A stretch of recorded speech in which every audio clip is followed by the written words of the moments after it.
Sa inang sitwasyon sara ining problema nga na-encounter sa pandemic, dako gayud sang kahasol nga nahatag dili lang sa kadamuan sa mga tao kundi bisan latgani sa amon pamilya. Dili kami makagawas-gawas para mupalit sin amon panginahanglanon. Usa pa sa kadugayon naubos ng mga ginagmay-gagmay nga mga budget. Sa mga napulo ka kapitulo pa lang ang nahuman sa mga libro kang Mateo, Marco, Lucas kag mga binuhatan sa draft phase kang nag-umpisa ang pandemic. Magandang isla, karamihan ay Kristiyano, ngunit walang sarili nilang Biblia. Bantayan Island sa panahon ng pandemya.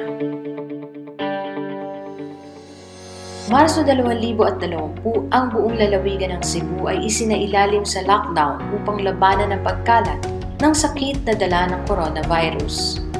Itinigil ang anumang uri ng transportasyon papunta sa isla ng Bantayan maliban sa mga sasakyang magdadala ng mga pangunahing pangangailangan. Ang mga pasyalan, mga paaralan, mga tanggapan, mga simbahan at maging ang mga tinatawag na non-essential businesses ay isinara alinsunod sa tagubilin ng lokal na pamahalaan. Ang mga libro nga na una nga naumpisahan sa Bantayanon Translation Project amo ang sinulat ni Mateo, Marco, Lucas kag mga binuhatan. Kang may pandemic rin, naapektuhan ang proyekto sa isla kang Bantayan. Hay ang bugos nga Pilipinas napaidalom sa lockdown.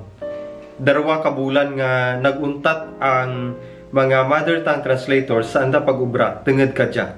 Kag bahel gidya nga epekto sa Bantayanon Translation Project. Sangka bagay nga naagihan kang translation team sa tiun kang pandemic nga dya, amo ang limitado nga resources sa pang-adlaw-adlaw nga kinahanglanon kang pamilya. Parehas kang pagkain, kag barakal kang bulong. Wala man sanda ti iba nga barilaan kang anda nga pangabuyan o kung source of income para sa kinahanglanon kang bugos nga pamilya. Tungod hay mga pastor sanda kag wala ti pagtiripon ang mga kasimbahanan, ti wala sanda ti income.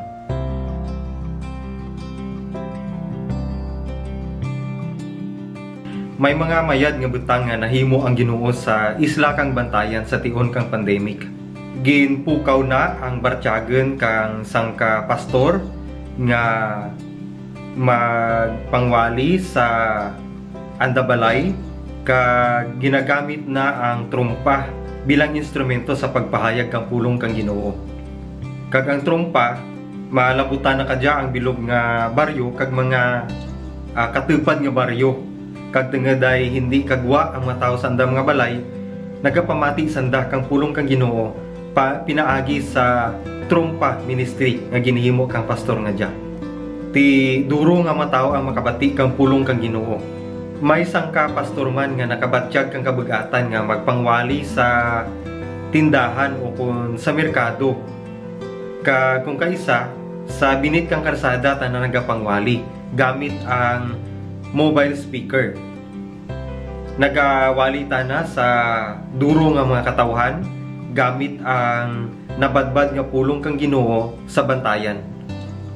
Sa lingwahe nga Bantayanon. Ti duro ang nakapamati tungod hay sa tiun kang pandemic napukaw ang bartyagen kang mga tao nga kinahanglan nanda ang pulong kang Ginoo. Kinahanglan nanda nga magparapit sa Ginoo. Kinahanglan nanda ang Ginoo sa anda kabuhi.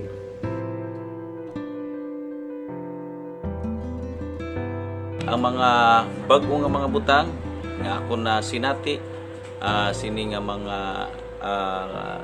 pandemic kag ang mismo ako na katunan nga wala gid sang lain amo ang pagsalig kag ang pagdangop sa Ginoo tungod kay ako nagtuo nga mas aray dako nga mahimo ang Ginoo sining tanan nga sitwasyon nga aton nga giatubang kag mapalig-on mapabakod ang aton pagsalig at pagtuo sa iyang aton Dios nga ara sa langit.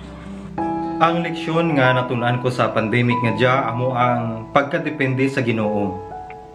Tingadahay wara ti mahimo ang katawhan kung hindi manghikot ang Ginoo. Kag wara ti mahimo ang sangkatao kung hindi maghimuno ang Ginoo kang anang panginahanglanon. Sa silid kang darwa ka tuig nga pandemic, sa Ginoo lang gid ako nagsarig sa tanan nga butang.